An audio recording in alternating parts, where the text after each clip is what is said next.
ikan hiu saus tomat. I love you Ustaz Abdul Somad. Waktu dan tempat kami kesana saya Pak Ustaz Abdul Somad. Assalamualaikum warahmatullahi wabarakatuh.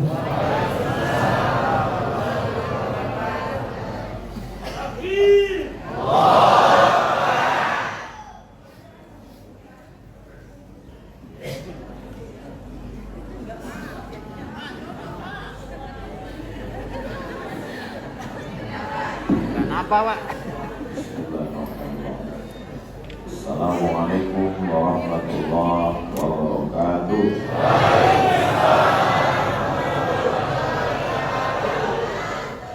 Ikan hiu ditangkap hantu. I love you too. Apa kabar Bapak Ibu semua sehat? Alhamdulillahi Rabbil Alamin. Allahumma salli ala Sayyidina Muhammad wa ala ali Sayyidina Muhammad. Semoga kita semua mendapatkan syafaat Nabi Muhammad sallallahu alaihi wasallam. Amin ya rabbal alamin. Alim ulama, cerdik pandai, tokoh masyarakat, hadirin hadirat jamaah fardu subuh Masjid Al-Fitrah. Insyaallah semuanya dimuliakan Allah Subhanahu wa taala. Subuh ini kita akan kaji satu dari doa yang diajarkan Nabi Muhammad sallallahu alaihi wasallam. Hadis ini ada di dalam kitab Musnad Ahmad bin Hanbal, imam mazhab yang keempat. Yang pertama namanya Imam Hanafi, nomor 2 Imam Maliki, nomor 3 Imam Syafi'i, nomor 4 Imam Ahmad bin Hanbal atau dikenal dengan Imam Hanbali. Meninggal tahun 241 Hijrah. Dia punya kitab hadis terbesar, isinya 40.000 hadis. Namanya kitab Al-Musnad. Lebih tua dari Sahih Bukhari, lebih tua dari Sahih Muslim. Imam Bukhari belajar kepada Imam Ahmad bin Hanbal. Datang seorang laki-laki bertanya kepada Nabi SAW, ajarkan saya satu doa karena saya dililit hutang. Saya bahas hadis ini bukan karena di masjid ini banyak orang dililit hutang, tapi karena memang sekarang ini orang suka mengutang. Bahkan di rumahnya itu semua utang. Rumah utang, mobil utang, kompor utang. Satu-satunya yang lunas istri. Karena kata Pak Kua mesti tunai. Ini baru dikasih. Paksa ulang lagi dari awal. Yang pertama di dalam doa ini ada 8. Mohon perlindungan kepada Allah tentang 8. Awal. Allahumma inni a'udzubika minal hammi. Ini yang pertama. Allahumma ya Allah, inni aku a'udzubika berlindung dengan Engkau. Berlindung dengan payung supaya jangan kena hujan. Berlindung dengan mobil supaya tidak panas. Berlindung dengan jaket supaya tidak dingin. Berlindung yang paling hebat adalah berlindung dengan Allah. Allahumma inni a'udzubika. Ya Allah, aku berlindung kepadamu. Yang pertama, minal hammi. Ini yang pertama. Hammi artinya susah hati. Apakah Bapak Ibu susah hati? Dari bunyinya susah hati. Hammi artinya susah hati tentang masa yang akan terjadi di masa akan datang. Nanti kalau saya mati, anak saya gimana, sekolahnya cemana, nikahnya bagaimana, kerjanya bagaimana, rumahnya bagaimana, mobilnya bagaimana, motornya bagaimana. Itu kesusahan, gundah gulana, galau, susah hati menghadapi masa depan yang terlampau jauh. Itu namanya hammi. Orang sekarang menyebutnya anxiety. Pak Ustadz, detak jantung saya sampai nggak normal nih Pak Ustadz. Kenapa? Saya memikirkan masa depan. Apa yang kau pikirkan? Nanti kira-kira kalau saya mati, cucu saya itu nikahnya di mana? Tapi kau masih muda. Iya. Udah nikah, baru semester 2 Pak Ustadz. Semester 2 pikirnya cucunya mau nikah nanti cuman. Berlebihan, hyper. Maka orang-orang yang seperti ini disebut sudah kena penyakit HAM. Maka minta kepada Allah SWT, inilah penyakit orang zaman sekarang. Didudukkan di depan hakim, ditanya, kenapa kamu korupsi? Karena takut anak tak makan, anak tak punya rumah, anak tak punya kendaraan, anak tak bisa sekolah, akhirnya menghalalkan segala cara. Semua berawal dari rasa gundah gulana, khawatir, cemas yang terlampau tinggi. Inilah yang diderita orang barat sekarang. Sampai jam 2 malam matanya berkedip-kedip, tak bisa tidur, kena penyakit insomnia. Tapi kalau saya tengok jamaah ini sehat semua. Jangankan tak bisa tidur, menengok Ustadz langsung tertidur. Bapak Ibu yang dimuliakan Allah Subhanahu wa taala. Memang kepala kita ini di dalam badan kita, otak kita ini di dalam kepala kita. Tapi kita tidak bisa mengontrol pikiran. Kalau mulut bisa di-stop. Tangan bisa di-stop. Kaki bisa di-stop. Pikiran tak bisa di-stop. Makanya apa kata Raja Ali Haji dalam Gurindam 12? Kalau pandai menjaga mata, maka sikitlah cita-cita. Semua berawal dari mata. Dari mata jatuh ke otak. Matanya. Menengok rumah orang bagus, naik darah tinggi. Menengok mobil orang baru, naik jantung koroner. Menengok kawan berbini lagi, naik asam lambung. Istrinya meninggal. Ibu marah aja. Oleh sebab itu semua berawal dari pikiran. Semakin besar kota, semakin hiruk pikuk, metropolitan, semakin banyak rumah-rumah spiritual menawarkan ketenangan. Di rumah, di kantor, di jalan tidak tenang. Ribut. Anda ingin healing, Anda ingin tenang, heboh, kota besar, datanglah ke Batam. Batam ini menawarkan ketenangan, karena yang didengar itu suara deburan ombak. Tenang dia. Ayah. Tapi karena ayah. Ada yang manggil ayah tuh.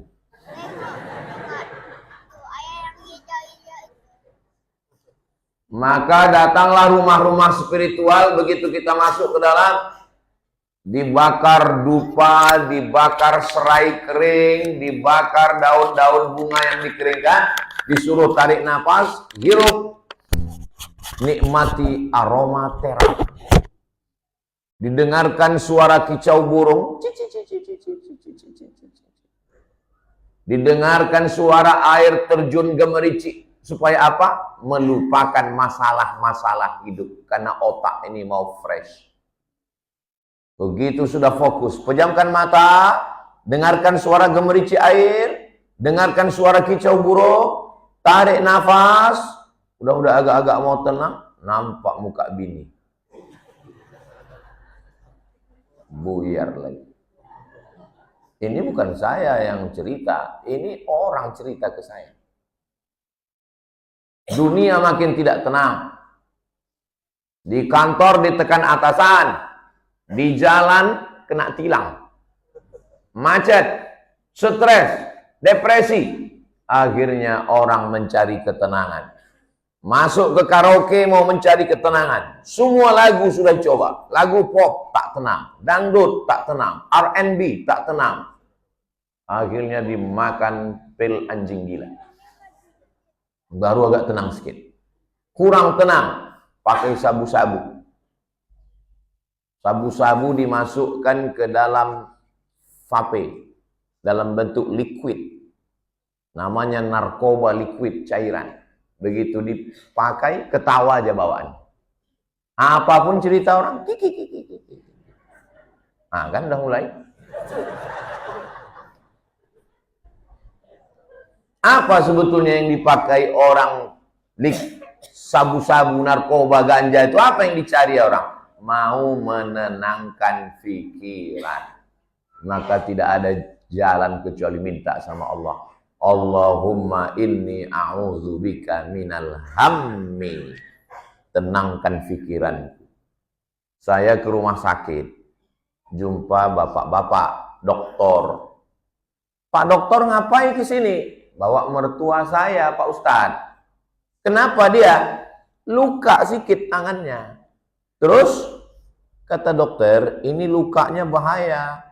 Gula ibu tinggi, ini nanti kena diabetes mellitus, kebetulan ini gula basah, ini akan diamputasi, ini akan dipotong. Terus gara-gara itu terlalu susah hatinya dan sekarang koma Pak Ustaz. Gara-gara apa?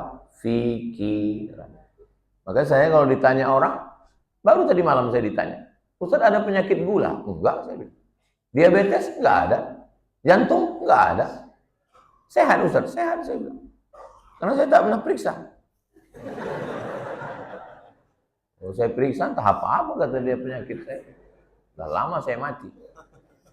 Tapi yang ini jangan diikut. Bagus kita periksa supaya tahu kita mengantisipasi. Kalau ada penyakit cepat. Kapan lah Ustaz terakhir periksa? Waktu ngurus CPNS. Tahun 2008. Rumah sakit Arifin Ahmad. Kalau tidak diurus, tidak lengkap, tak bisa masuk pegawai negeri. Besok pagi jangan minum, jangan makan ya Pak. Besok Bapak ke rumah sakit. Ya, dicucuk ujung jari, ngambil darah. Rupanya kalau darah ini mau bersih, jangan minum, jangan makan. Minum teh, gula, darah kotor. Makan lontong sayur, pakai santan, darah kotor. Maka kalau mau darah bersih, minum air putih. Contohlah Masjid Al-Fitrah. Ini kayaknya Ustadznya udah mulai nyindir ini. Bukan. Saya Ustadz yang tak pandai sindir menyindir.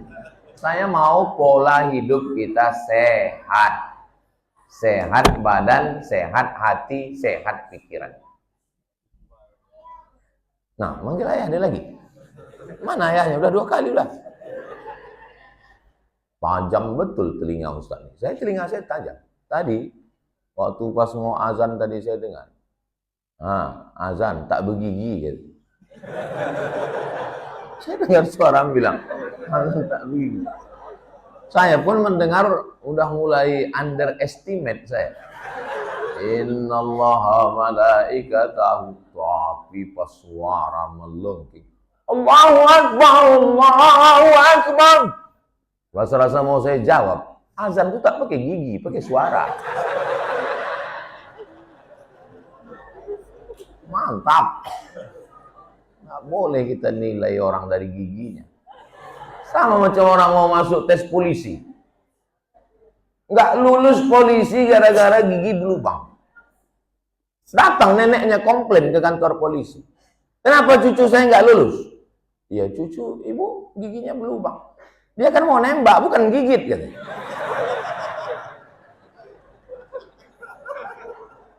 Masuk akal. Nah, kemana tadi ceritanya? Yang pertama, Allahumma inni a'udzubika minal hammi. Susah hati, susah pikiran, gara-gara memikirkan yang belum jelas. Kemarin saya pergi ke salah satu pesantren, disuruhlah saya memotivasi mereka supaya mau menikah. Banyak guru nggak mau menikah. Terus saya tanya, Kenapa kalian nggak mau nikah? Aku khawatir nanti kok aku kasih motivasi yang udah nikah ini jadi semangat, saya bilang. Apa yang kalian pikirkan? Nanti gimana anak kami makan Pak Ustadz? Gimana rumah? Gimana itu? Gimana gini? Kan jelas tuh dalam hadis kata dia. Man istata'a minkumul ba'ah. Siapa yang sudah tidak ba'ah. Lain ba'ah itu maksudnya ba'ah membeli bareh, ba'ah membeli rumah, ba'ah membeli orang. Apa itu? Ada orang awak suka. Baik, ba'ah kabar. Dun sana kasadonya. Masya Allah. Jangan orang Minang sadoh. Bapak Ibu yang dimuliakan Allah Subhanahu wa taala, kita ini disuruh berpikir. Afala ta'qilun. Kenapa tak berpikir? Tapi jangan terlalu over memikirkan yang tak perlu kita pikirkan. Kepala kita ini kecil. Kepala saya nomor 9. Kepala kecil mau dimasukkan dunia beserta isinya. Bam! Pecah. Pembuluh darah. Stroke ringan.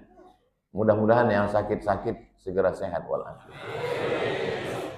Kepala kita yang kecil dimasukkan beban yang terlalu besar. Macam manalah keadaannya? Ya macam Masjid Al-Fitrah inilah. Masjidnya sedikit, jamaahnya terlalu banyak. Banyak masalah di luar. Di luar itu masalah semuanya. Orang tuh nggak dengar, kan? Hah? Kenapa orang tuh nggak senyum? Banyak masalah orang itu. Kata panitia ada TV di luar. TV pun kalau tak bersuara. Apa Ibu yang dimuliakan Allah Subhanahu wa taala? Jadi yang paling jahat ini sebetulnya pikiran. Saya suka saya nanya-nanya kepada orang yang bukan bidang saya. Di antaranya dokter, IDI. Saya ceramah di IDI. IDI itu Ikatan Dokter Indonesia, bukan Ikatan Dukun. Pak dokter, kenapa orang nggak makan daging kambing, nggak makan gulai kambing, nggak makan soto kambing, kok naik darahnya? Ya sebetulnya bukan karena kambing Pak Ustadz. Kambing itu hanya kambing hitam aja. Jadi apanya masalahnya? Memang bahasa dokter ini lembut. Faktor psikologis. Kata dia faktor psikologis. Kalau bahasa saya, busuk hati. Oh, nengok. Ini hari apa ini? Hari Sabtu, besok hari Ahad. Ini kan banyak pesta walimah. Di hotel, di rumah, nikah, akikah, walimah, pindah rumah. Oh, pulang dari undangan, naik darah. Kenapa? Mau nengok kawan tuh tasnya branded. Tahulah perempuan kalau sudah duduk kumpul, pajang tas semua. Menengok tas kawan. Hari raya yang semestinya membersihkan hati dan membersihkan pikiran, pulang ke kampung justru hati tak bersih. Belum lagi keluar dari masjid, di saat sholat Idul Fitri. Fitri itu suci bersih. Di Idul Fitri kembali suci. Masih dalam sholat itu sudah tak suci. Menengok mukena kawan berbunga-bunga.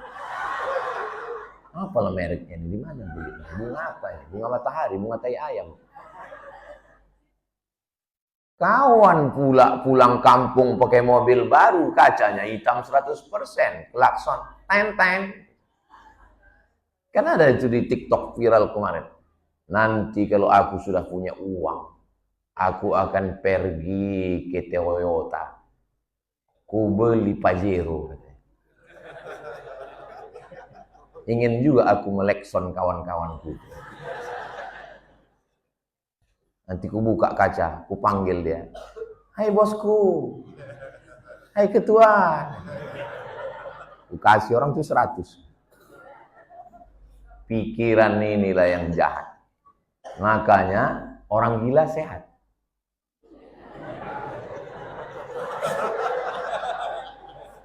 Kenapa lah orang gila itu sehat? Karena tak berpikir.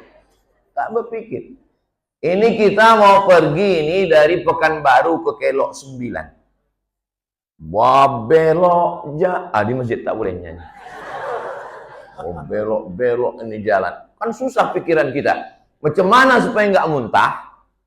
Makan obat tidur. Antimu. Setengah, jangan sebiji. Ada yang makan sepapan. Idul Adha baru bangun. Makan setengah.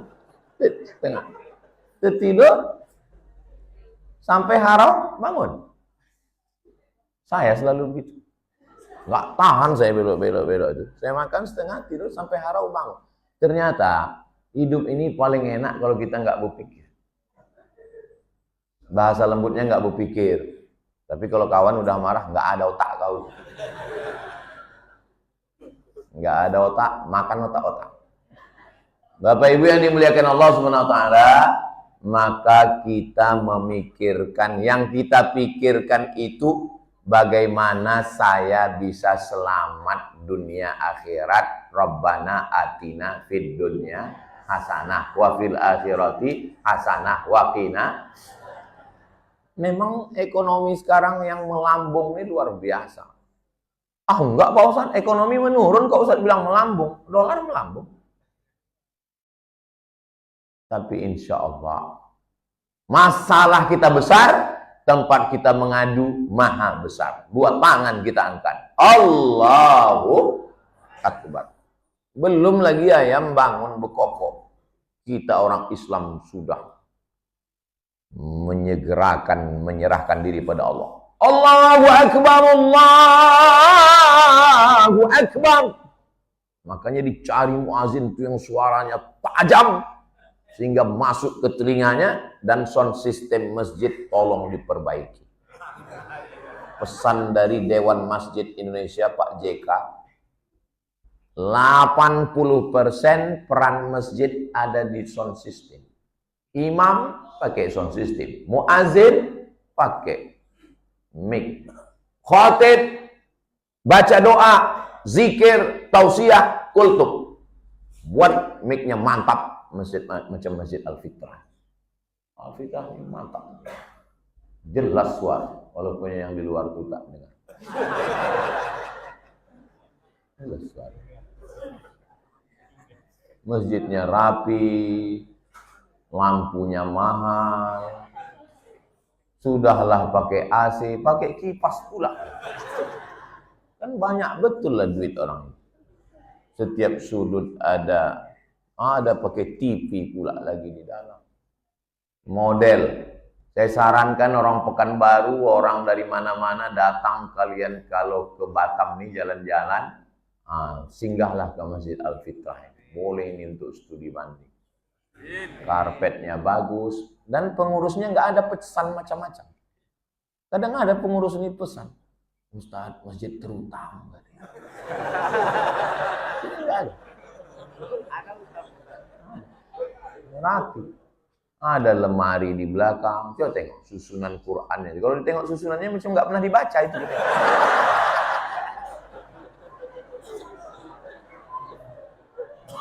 Bapak Ibu yang dimuliakan Allah Subhanahu wa taala, yang perlu kita pikirkan bagaimana memakmurkan masjid. Yang perlu kita pikirkan bagaimana supaya kita husnul khatimah. Itu kalau kita bingung memikirkan akhirat, kita makin semangat ibadah, makin dekat dengan Allah. Ketika kita dekat dengan Allah, Allah yang akan menurunkan ketenangan dalam hati. Ketenangan itu namanya sakinah. Makanya kalau ada jamaah yang tertidur waktu pengajian, apalagi subuh, itu tandanya hatinya sudah tenang. Gak pernah saya marah sama jamaah yang tertidur. Apalagi saking lelapnya dia meleleh air liur. Itu udah khusyuk betul itu. Berikutnya yang kedua, Allahumma inni a'udzubika minal hammi wal hazan. Hazan artinya susah hati. Yang pertama tadi susah hati. Iya. Yang kedua ini kok susah hati lagi? Susah hati terhadap masa akan datang yang belum terjadi, namanya hammi. Susah hati terhadap masa lalu yang sudah terjadi, namanya hazan. Kalau bahasa kitanya, yang sebelum terjadi cemas. Yang sudah terjadi, sedih. Pernah orang sedih terhadap yang akan terjadi? Aku sedih kali kurasa Pak Ustaz. Kenapa? Besok ini. Macam mana pula sedih besok? Sedih itu yang sudah terjadi di masa lampau. Aku sedih kali Pak Ustaz. Apa yang kau sedihkan? Aku nikah nggak sesuai dengan ekspektasi Pak Ustaz. Bayanganku dulu bisa aku menikah dengan suami yang rambutnya macam rambut jagung. Merah Pak Ustaz. Macam yang di mall-mall itu. Macam ayam Australia. Matanya biru. Orangnya putih. Perutnya six pack. Terus laki kau sekarang gimana? Ya gitulah Pak Ustaz. Sedih dia. Padahal asa antakrahu syai'an, boleh jadi kau benci sesuatu, wa yaj'alallahu fihi khairan katsira. Dalam kebencianmu itu dijadikan Allah kebaikan yang banyak. Kalau direnung-renung betul Pak Ustaz. Kalau jadilah aku nikah sama calon lakiku dulu yang matanya biru, rambutnya pirang putih itu, nggak tenang aku Pak Ustaz. Pasti nggak tenang. Alhamdulillah dengan suamiku yang hitam ini tenang aku Pak Ustaz. Tenang, mau diambil orang ambil lah. Lambat dia balik nggak apa-apa. Nggak terlalu kupedulikan kali Pak Ustaz. Jadi yang paling indah hidup ini tentang masa lalu yang sudah lewat, kita hanya berkata la haula wala quwata illa billah. Rufi'atil aqlam, penanya sudah diangkat, wajaffatis suhuf, tinta kertas sudah kering. Tulisan takdir yang tertulis di Lauhil Mahfuz ditulis dengan dawat. Kertasnya sudah kering, tintanya sudah diangkat. Tapi kita bisa ngomong begitu kalau sudah terjadi. Ikhtiar, usaha. Ini air ini untuk saya ini kan. Untuk saya. Ditakdirkan Allah untuk saya ini. Tapi kalau saya tidak berusaha membuka botolnya, tak berusaha memasukkannya ke mulut, bisa dia masuk ke mulut? Nggak bisa. Begitu juga rezeki kita itu. Setiap kita ini udah dijamin Allah rezekinya. Tapi mesti ada usaha. Itu namanya ahli sunnah wal jamaah. Kalau orang yang tidak mau berusaha, hanya berserah kepada takdir, itu nama alirannya aliran Jabriyah. Apa namanya? Jabriyah. Jabriyah itu artinya terpaksa. Kata dia hidup dia ini terpaksa karena takdir. Bang, kenapa bang tak ke laut mencari ikan? Kalau memang udah rezeki kita, ikan itu naik ke darat. Dalam kali tauhid abang ini. Bang, kenapa bang nggak pergi ke pasar jualan? Kalau memang sudah rezeki kita, yang di mulut orang itu pindah ke mulut kita. Gimana kita mau melawan orang macam begini? Ya nggak bisa dilawan. Orang dia setengah gila. Terus gimana? Diam aja. Ibu kalau suami ibu begitu, nggak usah ibu lawan. Diam aja. Nanti jam 1 ditanyanya. Kenapa kau nggak masak? Kalau rezeki kita bang, dari kuali orang pun ke kuali kita.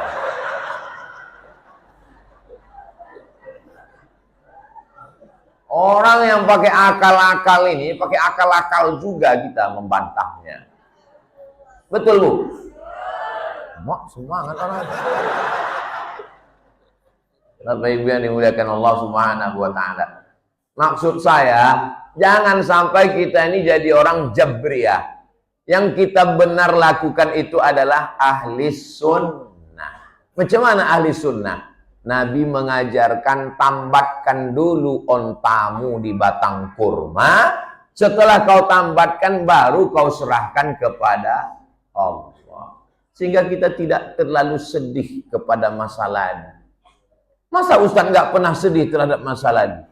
Semuanya saya serahkan kepada Allah. Inna sholati wa nusuki wa mahyaya wa mamati lillahi rabbil alamin.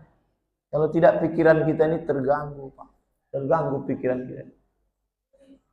Pintu setan masuk melalui dua huruf. Lam, waw, lau. Lau artinya kalau. Rupanya kalau udah jam 5:30 ini, pintu itu terbuka sendiri. Hebat musik.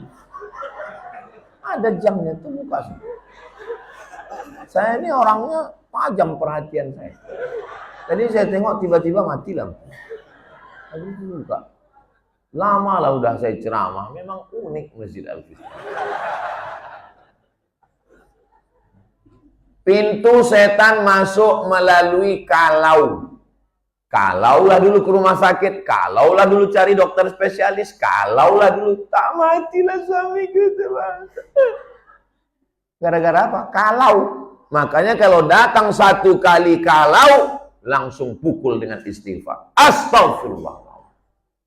Jangan sampai berkalau-kalau. Karena kalau pikiran ini berkalau-kalau, itulah mau menung sendiri. Lama-lama sama angkot pun senyum. Mau senyum sendiri dia. Berkalau-kalau. Kalau. Jangan pernah kalau. Begitu datang sekali kalau, langsung astagfirullah. Makanya kan ada itu orang. Nggak ada angin, nggak ada hujan, tiba-tiba astagfirullahaladzim. Kenapa? Token habis. Pikiran ini kita nggak tahu. Ibu kan nggak tahu apa yang ada di pikiran saya. Saya pun nggak tahu apa yang ada di pikiran Bapak. Kenapa? Karena Allah sayang sama kita. Bayangkan kalau saya tahu apa yang ada di pikiran tamu-tamu yang datang. Nggak jadi saya kasih dia teh manis. Tahu saya dia mau ngutang. Allah tidak singkapkan hijab.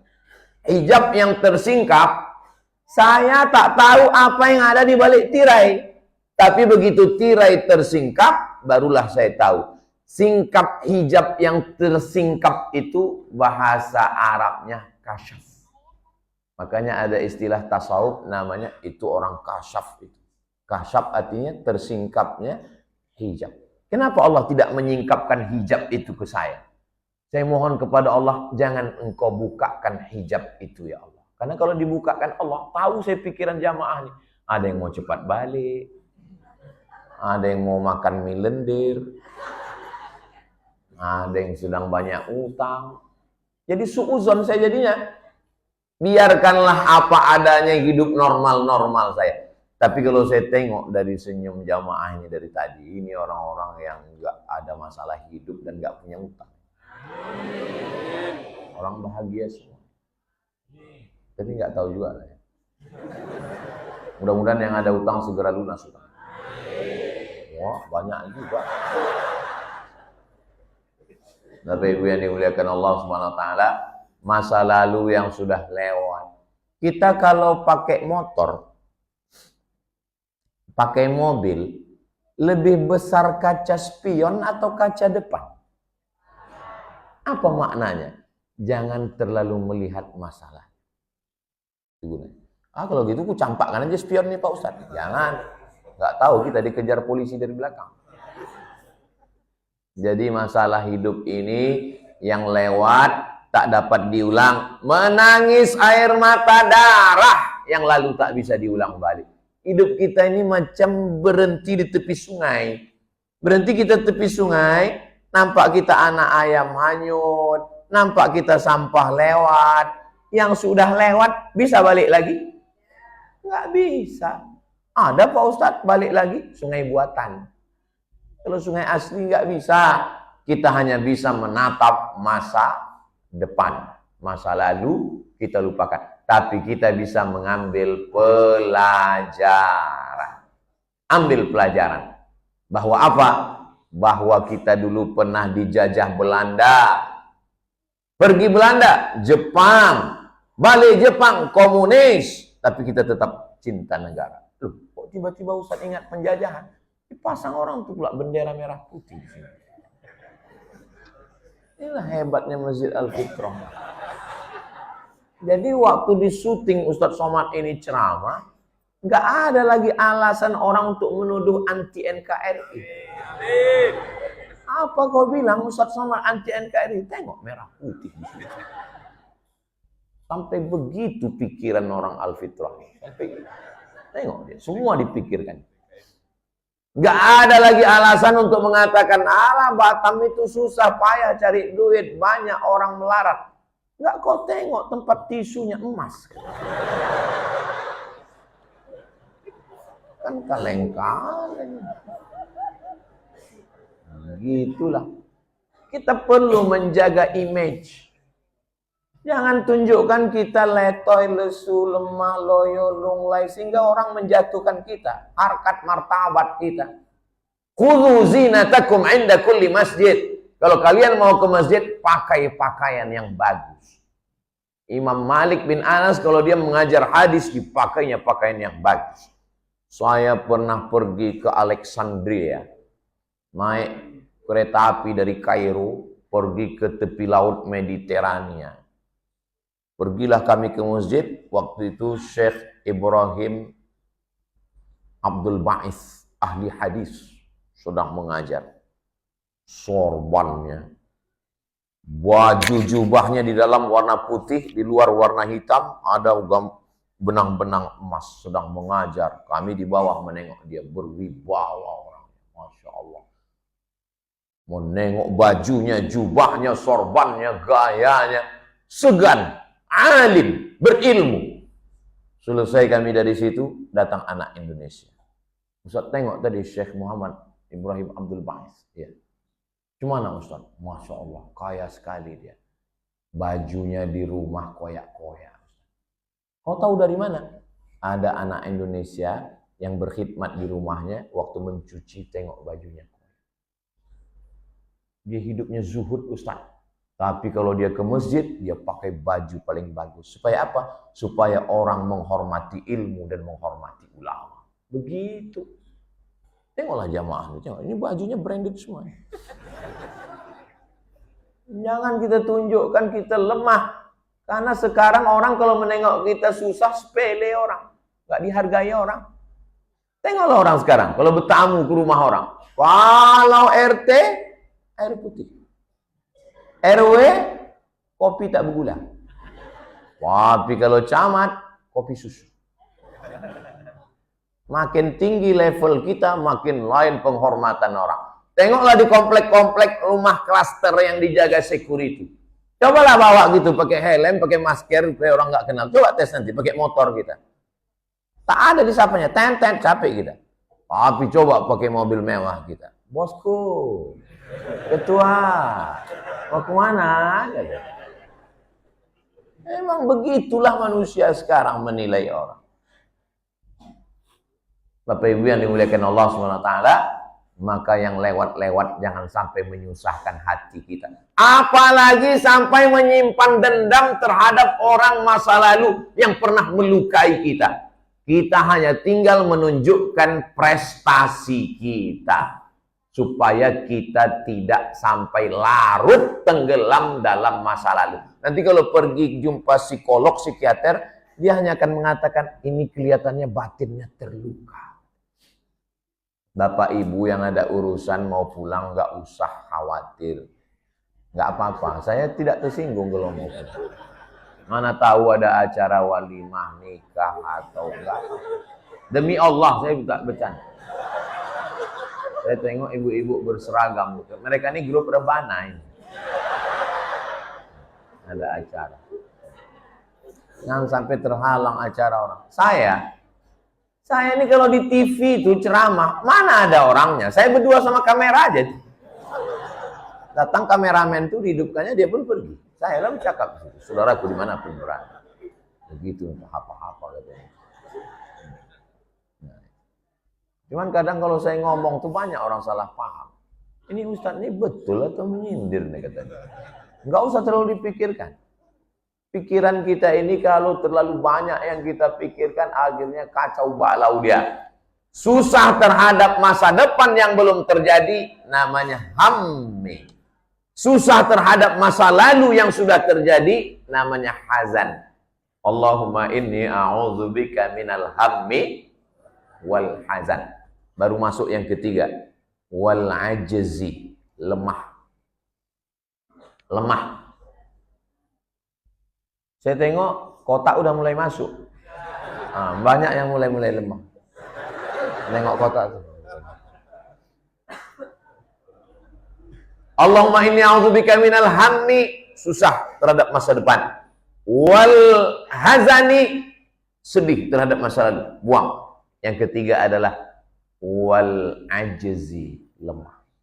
Karena terlalu memikirkan masa lalu, sedih, jadi lemah. Karena terlalu cemas, khawatir terhadap masa depan, jadi lemah. Jangan lemah. La ta'jaz, jangan lemah. Semangat. Gimana Bapak Ibu? Semangat? Takbir. Itu berarti saya udah 45 menit ngomong. Tadi saya mulai jam 5, sekarang udah jam 5.45. Ini semangat semuanya. Padahal belum sarapan ini. Tapi semangatnya luar biasa. Jangan-jangan orang ini udah makan sahur semua. Allahumma inni a'udzubika minal hammi wal hazan wal ajzi, lemah. Sekarang banyak generasi lemah. Pagi-pagi buka handphone, tak ada kerjanya. Scroll. Mati kreativitas. Tak bisa beraktivitas. Nulis enggak, berkarya tidak, kerja tidak, selonjoran, scroll. Jangan. Ini cara-cara Yahudi untuk merusak anak-anak kita. Main game online dari pagi, petang, siang, malam. Lemah. Generasi yang lemah. Jangan tinggalkan anak-anak kita dalam keadaan lemah. Mudah-mudahan anak-anak kita kuat semuanya. Ini subuh ini kan hari libur ini kan. Libur sekolah. Mestinya anak-anak tidur di rumah balas dendam karena kemarin sekolah. Tapi di Masjid Al-Fitrah, tuh anak-anak.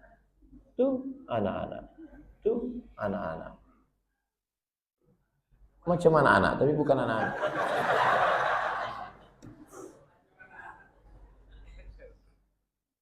Ibu sama bapak mesti sepakat tentang mendidik anak ini. Kadang bapaknya, ibunya tak sepakat. Bapaknya sudah mengambil air. Bangun, ayo ke masjid. Datang ibunya, biarkanlah bang. Ini kan tanggal merah. Sekali-sekali dia tidur kan nggak apa-apa. Bapak tuh nggak takut sama bini. Iyalah dia.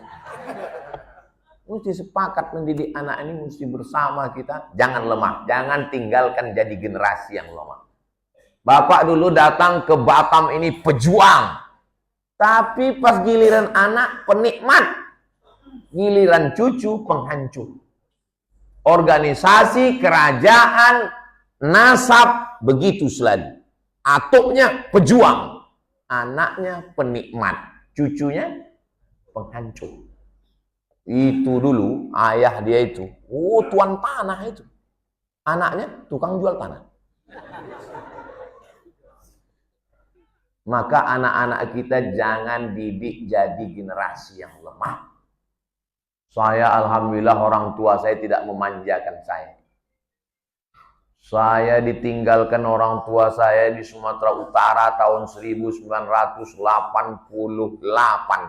Kelas 4 SD saya ditinggalkan. Habis itu saya masuk lagi ke Muallimin Al-Jamiatul Wasliyah di Medan sampai tahun 95. Habis itu saya ke Mesir 4 tahun. Habis itu saya ke Maroko 2 tahun. Padahal kami adik-beradik cuma 2. Saya anak pertama, adik saya kedua, bukan banyak. Tapi dia tidak memanjakan saya. Kalau sempatlah mak saya dulu sikit-sikit menangis. Mak, aku mau ke Mesir. Mak, aku mau ke Maroko. Jadi hantu saya sekarang. Tapi mak saya tak pernah memanjakan. Bahkan saya tes dia tahun 2017 waktu saya mau ke Sudan. Umur dia waktu itu udah hampir 70. Mak, aku mau ke Sudan S3. Nanti kalau aku ke Sudan 2 tahun aku nggak pulang. Mak tak berani sendiri di rumah ini. Apa kata dia? Pergi kau ambil S3. Masalah aku nggak usah kau pikirkan. Mati itu dimanapun mati. Jadi kalau ada orang menengok, kenapa Ustaz Somad itu tegar sekali? Karena dididik oleh orang tua yang tidak memanja-manjakan anak. Makanya kalau menengok anak ke pesantren, bawakan semangat. Jangan bawakan air mata. Ini banyak orang menengok anak ke sekolah, bawakan air mata. Menengok kasurnya, bangkitkan semangat. Ustaz, ini kami komplain pesantren ini Pak Ustaz. Kenapa? Karena menjenguk anak cuma boleh sebulan sekali. Oh, jadi kau marah karena pondok ini jenguk anak sebulan sekali? Iya. Kau tahu saya dulu berapa kali dijenguk orang tua saya? Berapa kali Pak Ustaz? Setahun sekali. Bapak Ibu yang dimuliakan, sampai terpikir di kepala saya waktu di Mesir 4 tahun nggak pulang itu. Jangan-jangan aku ini anak angkat. Iya. Setelah pulang saya punya anak, saya peluk, saya cium, saya rindu, saya sayang. Saya tanya emak saya. Waktu aku di Mesir, emak nggak rindu sama aku. Rindu kata dia. 4 tahun aku tak balik emak. Rindu kata dia. Jadi gimana lah emak mengobati rindu? Ku cari anak-anak yang hitam macam kamu. Anak-anak tetangga yang hitam. Itu ku bawa ke rumah, ku kasih makan, ku belikan baju, ku doakan, ku sapu kepalanya, terobati rinduku sama kamu. Kadang aku sedang menyuci di dapur, ku dengar kau memanggil, "Mak!" Sedang mencuci aku, sedang memasak, menggulai aku di dapur, ku dengar suara kau memanggil, "Mak!" Meleleh air mataku mengenang kau. Tapi tak pernah ku ceritakan. Begitu, jangan ceritakan. Mak saya tak pernah memuji saya sekali. Tak pernah saya dipujinya. Sampai akhirnya dia meninggal hari Senin habis makan sahur tanggal 18 Maret 2019. Saya tanya Mak Cik yang mengawani di rumah itu. Mak Cik, ya.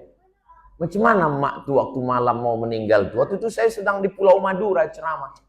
Malam itu macam biasa. Dia bangun jam 2 tahajud. Habis tahajud dia berzikir. Habis itu dia makan sahur.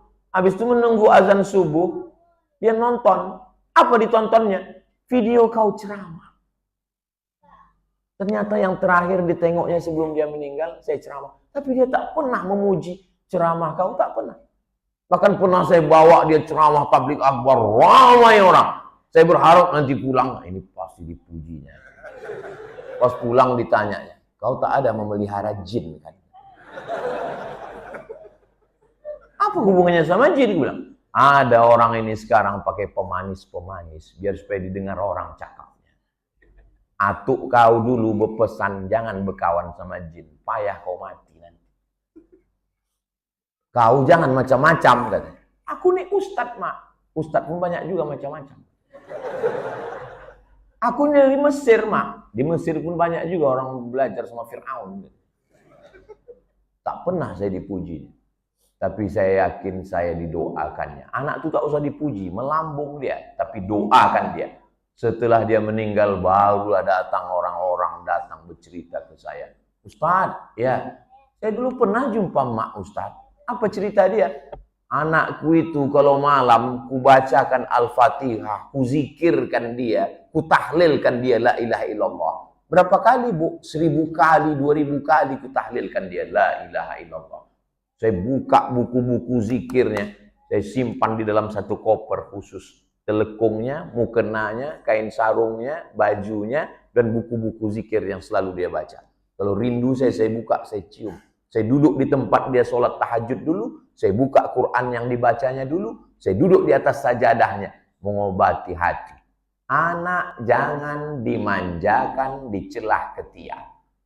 Dibelikan handphone, dibelikan gadget, dibelikan TV besar, dibelikan mobil, dibelikan motor. Akhirnya hancur dia. Ustaz Somad, besok datang ke rumah ya. Acara apa? Melepas jamaah haji? Enggak. Maulid? Enggak. Apa acaranya? Ruqyah. Siapa yang mau diruqyah? Tolong Ustaz ruqyah anak saya. Kenapa anak ibu? Enggak mandi, enggak sholat, enggak makan. Ngapain dia di kamar? Menembak musuh yang tak mati-mati. Siapa yang membuat dia begitu? Yang membelikan handphone siapa? Yang menyediakan layar besar TV siapa? Yang membuatkan wifi 24 hours? Siapa yang mengirimkan makanan ke dalam, dikasihkan kentang goreng, tak tahu mengangkat piring kotor keluar kamar? Siapa yang membuat dia begitu? Saya Pak Ustadz. Sekarang yang jahat siapa? Ustadz. Aku pula disuruhnya meruqyah. Gak mau saya datang. Gak pernah saya belajar doa Allahumma inni a'udzubika min game online. Buat anak kita menjadi pejuang. Oh, nggak bisa lah kita sakiti anak kita. Siapa yang bilang menyakiti anak? Buat dia berdikari, berdiri di atas kaki sendiri. Jangan jadikan dia generasi yang lemah. Kita yang membuat dia lemah. Orang tua membuat dia lemah. Ustadz kalau ceramah biasa aja lah, jangan bentak-bentak. Saya biasa aja, sound system ini mantap. Entah apa mereknya ini. Mau marah aja bawaan kita dibuat. Allahumma inni a'udzubika minal hammi wal hazan wal ajzi. Lemah. Kalau sudah lemah, masuk yang keempat. Wal kasal. Pamale. Malas. Gak mau bergerak. Makan tidur, makan tidur, makan tidur, obesitas. Naik. Ustaz kalau ngomong janganlah nyinggung body shaming. Janganlah nyinggung perasaan Pak Ustaz. Saya nggak pernah nyinggung orang. Makanya kunci mendengar ceramah Ustaz Somad itu satu, jangan tersinggung. Ada beberapa jamaah tersinggung, pulang, meninggal. Jangan malas. Mood mesti dijaga. Bangun pagi, mandi. Saya tadi bangun, mandi. Habis mandi, disisir rambut. Rapi, bersih, gosok. Kalau gatal, pakai sampo. Gatal juga, beli obat kurap. Supaya kalau kita mandi, badan kita fresh. Keringat-keringat waktu tidur itu nyaman. Pakai parfum. Perempuan jangan terlalu pakai parfum yang berlebihan. Sekedar menghilangkan bau ketiak. Karena kalau dipakai di belakang sana parfum berlebihan, tercium sama imam, hilang simpang lakum dinukum waliyadin. Laki-laki kalau mencium bau parfum perempuan macam-macam pikirannya. Makanya dia beli deodoran yang tidak berbau. Supaya menghilangkan bau asam, bau amis, bau busuk. Tapi jangan pula gara-gara ini suami balik diciumnya bau bawang goreng semua. Jangan lemah, jangan malas. Karena kalau sudah malas, lari pagi. Banyak sekarang saya tengok orang hobi jogging, lari pagi. Kok suka kali lari? Supaya bisa lari dari kenyataan. Lari supaya sehat. Makanan jangan yang terlalu banyak karbohidrat. Bagus. Tadi malam kami makan, pas ada sahabat kami mau dikasih nasi. Enggak. Diet karbo. Ustadz, saya bilang saya udah nggak makan nasi putih lagi. Saya bilang, oh, jadi Ustadz makan nasi apa? Nasi mandi, nasi goreng, nasi uduk, nasi lemak. Ustadz nih kayaknya makanan dijaganya ini. Iyalah, aku jaga dari yang haram.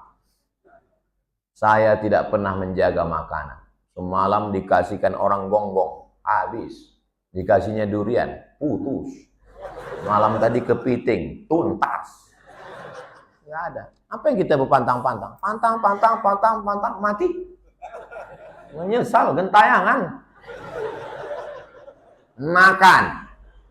Saya di mana-mana kalau ceramah itu ada bupati, ada polisi, ada polres, ada dandim, ada DPRD. Saya tengok makanan, nggak ada orang tuh makan. Takut kolesterol, takut diabetes. Makan, saya bilang. Apa takutkan? Bismillahirrahmanirrahim. La yadurru ma'asmihi syai'un fil ardi wala fis sama. Ku sebut nama Allah, tak ada yang dapat memudaratkan baik di bumi, di air maupun di langit. Bismillah, makan. Nanti kalau kami sakit Pak Ustadz, bukan tanggung jawabku.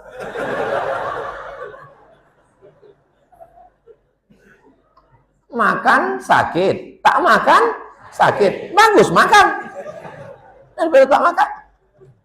Saya di mana-mana ceramah, pejabat-pejabat, orang kaya, konglomerat, datuk-datuk, datin-datin, semua kalau pas lagi itu kumpul makanan, siapa yang duluan makan?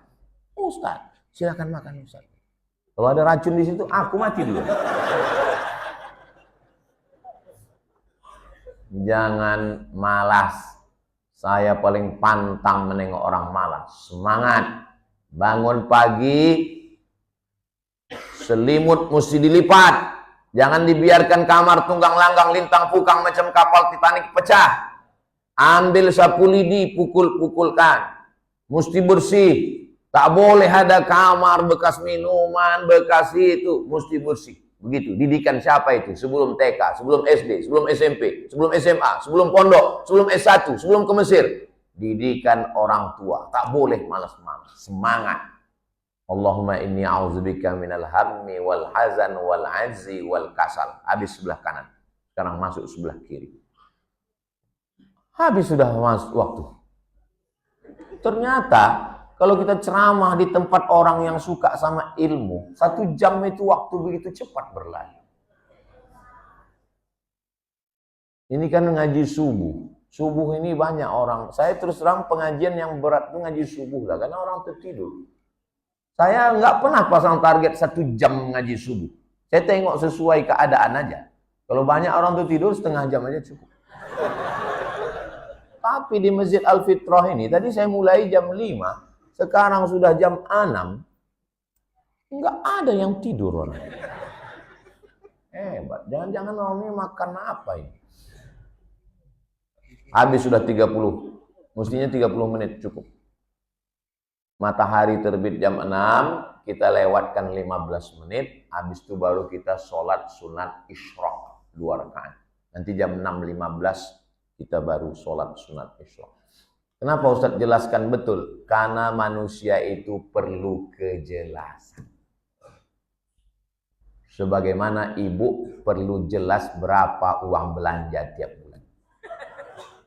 Sebagaimana seorang perempuan perlu jelas kapan dia mau dinikahi. Dan laki-laki ini banyak tak jelas. Kapan abang datang ke rumah untuk meminang aku? Kita nikmati aja dulu. Kok pikir aku goreng pisang?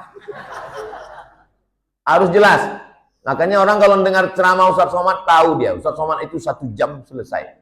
Kecuali di Masjid Al-Fitrah. 1 jam 15 menit. Kenapa? Ya, nggak mungkin kita sholat isyraq sekarang. Kalau saya pulang nggak sholat sunat isyraq ini. Saya mau sholat sunat isyraq. Kalau berhenti saya sekarang, saya tengok di belakang tadi nggak ada minuman. Ngapain juga kita berhenti? Kok ada kue-kue tadi, mau saya berhenti. Teruskan aja lah ceramah. Ya. 4 lagi. Allahumma inni a'udzubika minal hammi wal hazan wal ajzi wal kasal wal jubni. Pengecut. Jangan jadi orang pengecut. Takut. Saya libur sekolah, saya bawa anak saya, keponakan saya, ke pohon pisang yang dekat rumah. Kau kalau ada kawan kau macam-macam, saya tumbuk batang pisang tuh. Tengok. Tapi dia tinggi lehernya. Dia lebih tinggi ulu hatinya sini. Kalau lebih tinggi lagi, ada satu lagi. Itu yang paling fatal. Mati dia langsung. Jangan ajarkan anak kita lemah. Gak boleh. Orang sekarang macam mencincang batang kayu. Dites-tesnya dulu. Kalau terasanya batang pisang, habis kita dicincangnya.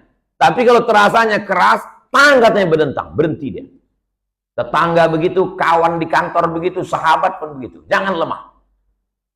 Gak boleh lemah. Istri pun gak boleh lemah. Harus.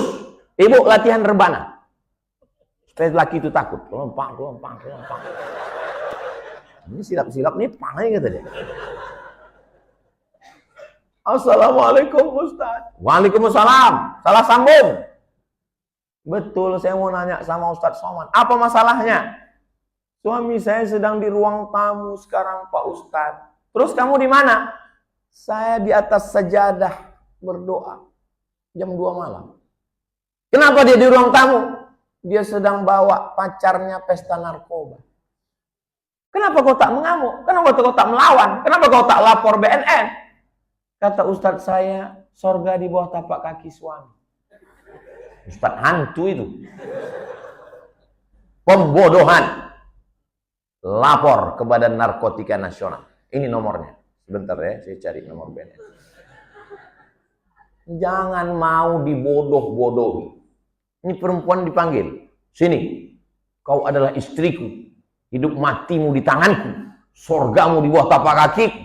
Surat tanah, STNK, BPKB, atas nama. Pembodohan. Dalam Islam, laki-laki, perempuan memiliki kedudukan yang sama. Jangan sampai menjadi anak yang pengecut. Saya lagi bawa mobil di Jalan Nangka. Ditabrak orang dari belakang. Turun saya, datang dia ambilnya tisu, disapunya mobil yang bekas ditabraknya itu. Dah, jalan, kata dia. Ini dulu nih, sebelum viral. Saya tengok dia pakai baju orang kantor itulah. Ada logo-logonya di samping. Sapunya sudah. Udah, nggak apa-apa, jalan, kata dia.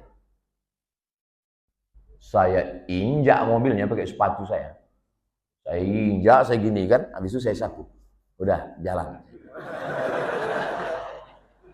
Sendiri saya. Jangan lemah. Nggak boleh lemah. Mentalnya mesti dibangkitkan. Mentalnya mesti mental pejuang. Kalaulah Indonesia ini dulu lemah, kalau masalah badan, tengoklah orang aborigin di Australia. Suku asli Australia itu aborigin. Badannya tegap, tinggi, berotot, seram. Tapi datang orang kulit putih dari Eropa, habis. Aborigin menjadi minoritas di kampungnya sendiri di Australia. Indonesia, datang Belanda yang kulit putih. Datang Jepang dengan samurainya. Nggak ada yang bisa menguasai kita. Sekali teriak orang-orang yang hebat, Allahu Akbar, takbir. Langsung pulang Belanda tuh pontang panting, tinggal terong Belanda. Sekali teriak, emang kita ini kecil, pakai bambu runcing, merdeka Indonesia ini. Lebih baik tegak, berdiri, menantang daripada duduk bertekuk lutut. Begitulah kita diajarkan. Jangan ajarkan anak-anak cucu kita menjadi generasi yang lemah, letoy, loyo, lunglai. Nah, ini sekarang banyak orang lemah ini.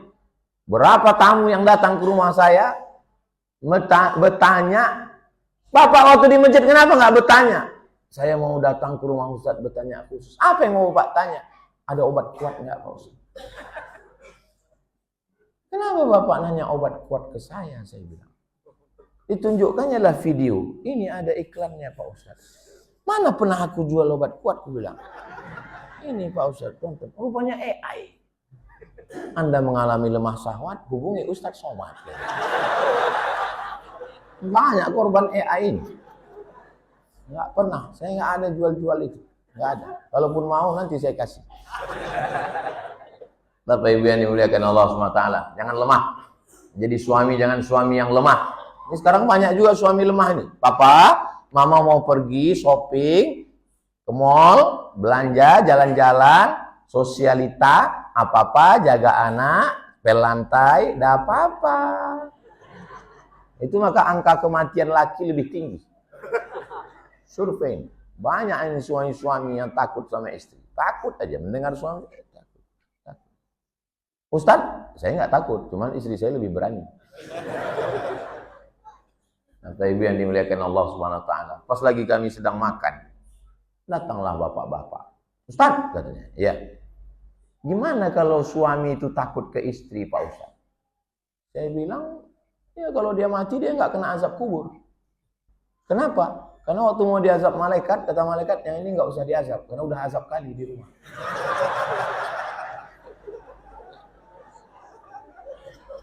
Kok aku tengok dari ketawanya banyak ini.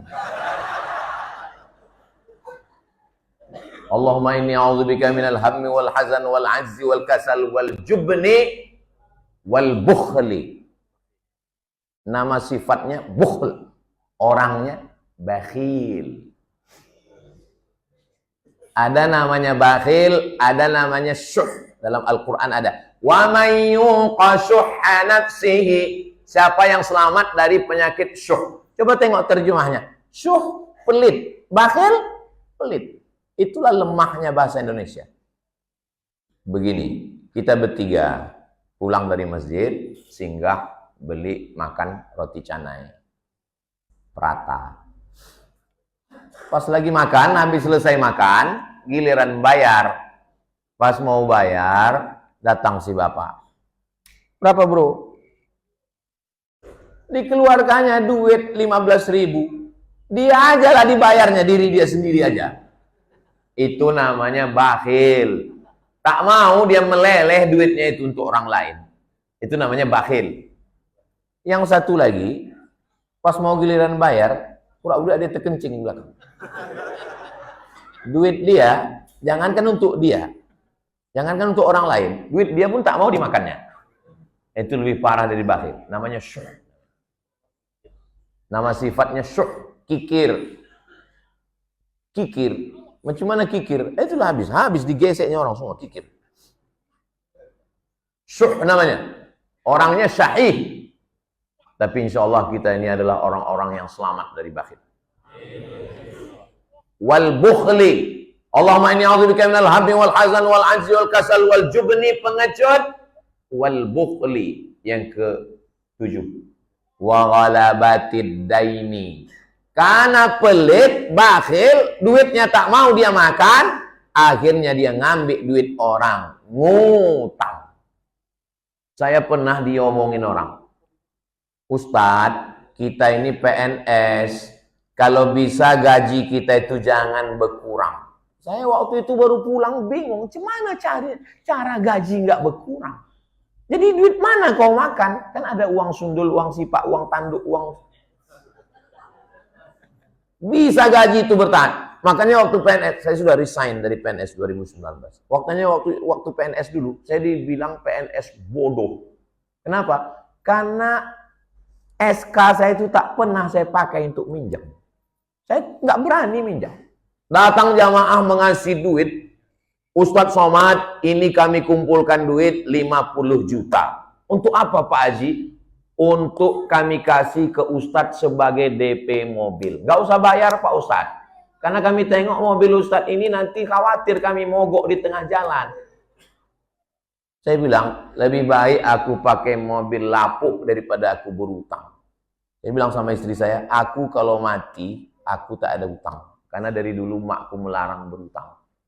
Kata dia, kau lebih baik susah daripada kau dijengkali orang. Hari ini Bapak Ibu baik sama aku. Aku pakai 50 juta. Kalau terjadi sesuatu masalah nanti, kalian ukur aku. Alah, Somad itu duitnya kan dari aku. Ya boleh. Kita bisa bicara lantang kalau kita tidak makan duit orang. Tapi kalau sudah tersumbat mulut kita payah bercakap. Ustaz, ini apa hukumnya?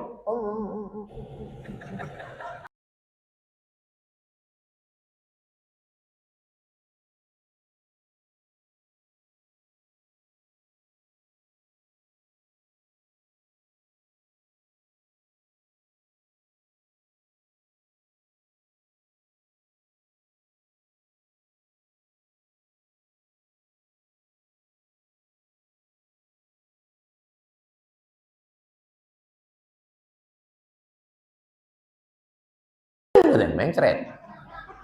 Ketakutan, cemas, jantung tak, detak jantung itu tak normal. Kalau detak jantung yang normal itu macam jantung saya ini. Yang normal. Tapi kalau yang tak normal itu, kenapa jantung itu tak normal? Disebabkan dua. Yang pertama, jatuh cinta. Yang kedua, jatuh tempo. Oke, kita baca sama-sama. Ikuti saya. Allahumma inni a'udzubika minal hammi wal hazani wal ajzi wal kasali wal jubni wal bukhli wa dhala'id daini wa ghalabatir rijal. Jadi kalau pas mana tahu tahlilan, balik haji, balik umroh, disuruh orang berdoa, bacakan itu. Silakan doa Pak Ustaz. Allahumma inni a'udzubika minal hammi wal hazan wal ajzi wal kasal wal jubni wal bukhl wa dhala'id daini wa ghalabatir rijal. Itu doa banyak utang itu. Karena aku tengok kalian punya rumah ini berutang semua. Sampai juga jam 6.15. Sepanjang-panjang saya ceramah beberapa hari ini, inilah jam yang paling besar. Udah pas, udah cocok. Karena di beberapa masjid saya tengok payah penceramah itu mau nengok waktu. Karena dipasangnya pula jam di belah samping. Gimana khotib mau nengok jam di samping? Ini udah betul. Nah, jadi penataan masjid ini udah bagus. Kadang ada beberapa masjid itu lampunya cantik tapi mati. Tak hidup. Ini hidup. Pas ditanya kenapa mati lampu? Efisiensi. Mudah-mudahan Allah Ta'ala menjaga kita semua. Keluarga kita sakinah mawaddah warahmah. Anak keturunan kita soleh dan soleh. Hati kita dijaga hingga kita husnul khatimah. Dan nanti kita mati bersama dengan Rasulullah SAW. Akhirnya saya tutup dengan pantun penutup. Menangkap puyuh di Bukit Selasih. Thank you dan terima kasih. Kami Pak Ustadz ada yang orang Jawa. Ini pantun khusus untuk orang Jawa. Madiun lemah teles, matur nuwun Gusti Allah sing bales. Anak wong Jawa ki. Pripun kabare panjenenganipun? Muga-muga sing melu acara subuh iki padha kabeh mlebu nang surga.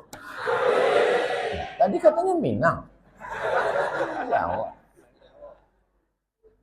Pas saya tanya Minang katanya iya, pas saya tanya Jawa iya. Saya tengok mukanya itu aja yang jawab.